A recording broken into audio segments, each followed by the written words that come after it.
आज अवतार लिया।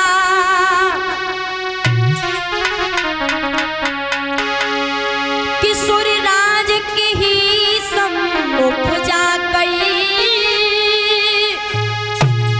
और नारद जी बोले पामी है कछु नहीं कहानी बन बैठी।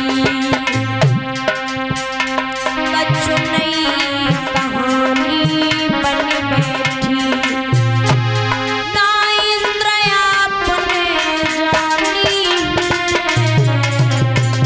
कछु नहीं कहानी बन बैठी।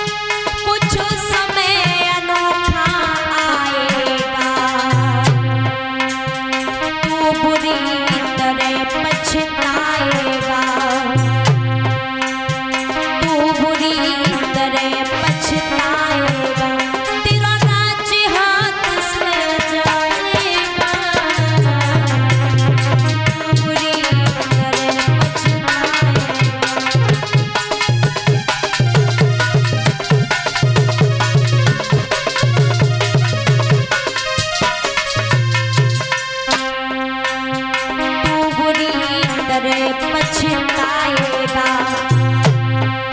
वो तेरा राज्य हाथ से जाएगा। ये तू बुरी तरह पछताएगा।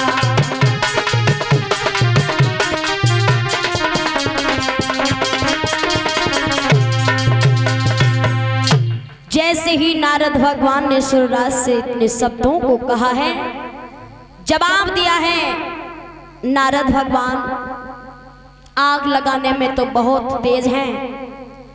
जहां देखो वहां आग की लपटों को छोड़ देते हैं। सूर्यराज के पास में जाकर कितने शब्दों को जब कह दिया, मन में विचार आया है तुम अपना कुछ यत्न कर लो। जवाब दिया है क्या किया जाए। तब नारद जी ने फिर समझाया और बोले,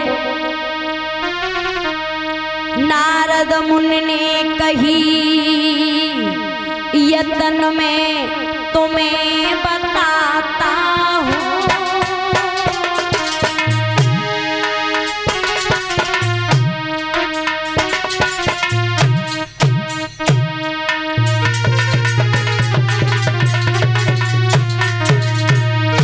अरे नारद मुनि ने कही यत्न में तुम्हें बताता हूँ।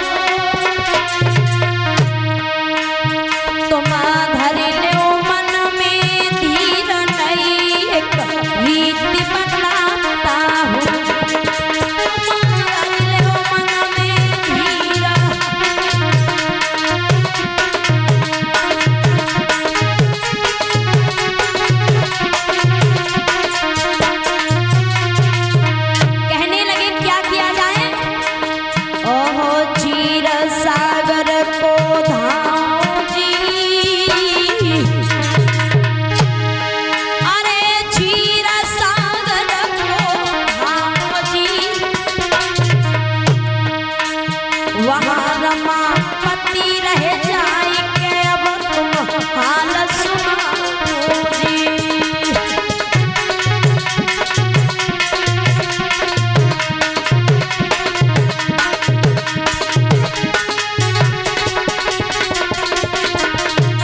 इतने शब्दों को कहा, सभी देवताओं ने नारद की बात को सुना और सुन करके ओहो देव सब वासी चले दाए, भैया विष्णु जी के पास वचन देवननी खरवाए। अरे विष्णु जी के पास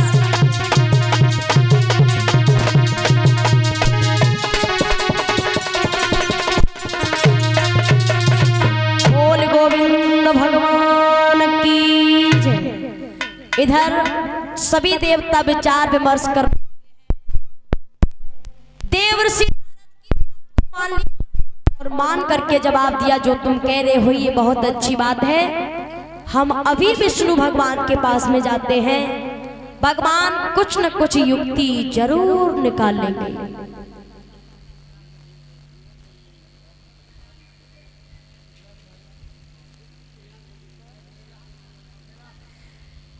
बोलिए सतगुरुदेव भगवान की जय। श्री सुखदेव जी महाराज समझा करके बोले, हे राजन परीक्षित, इधर में जब सभी देवता इकट्ठे होकर के आ जाते हैं तो मन में विचार किया है, भगवान विष्णु जी के पास में आकर के खड़े हो गए और भगवान विष्णु से कहा है, विष्णु आप ही कुछ यत्न कीजिए। जवाब दिया, क्या किया जाए? कहने लगे हैं, चराचर जगत की भविष्य की तरफ देखो, महाराज बलि बहुत ही बड़ा सत्यवादी है, दानी है। हमें ऐसा लगता है कि वो अपने दान के बल पर देवराज इंद्र का सिंहासन कहीं छीन ना ले। ऐसे शब्दों को सुना भगवान विष्णु कहने लगे, चिंता करने की कोई बात नहीं है, वो बलि कितना बड़ा सत्यवादी है, कितना बड़ा दानी है, हम देख लेंगे। सभी देवताओं के कहने पर और भगवान विष्णु ने वामन अंगुल का अपना शरीर बना लिया। वामन अंगुल का शरीर बना करके सर पर चोटी रखी है, शरीर पर जनेऊ धारण किए हुए हैं, आनंद से मग्न हो करके और विष्णु भगवान वहां से चले हैं। सभी माता बहने भाई बंधु प्रेम से कीर्तन, उसके बाद आगे कथा प्रसंग, क्योंकि भाइयों की पीछे से फरमाइश आ रही है कि माता बहने झूमना चाहती हैं, तो जरूर पेश है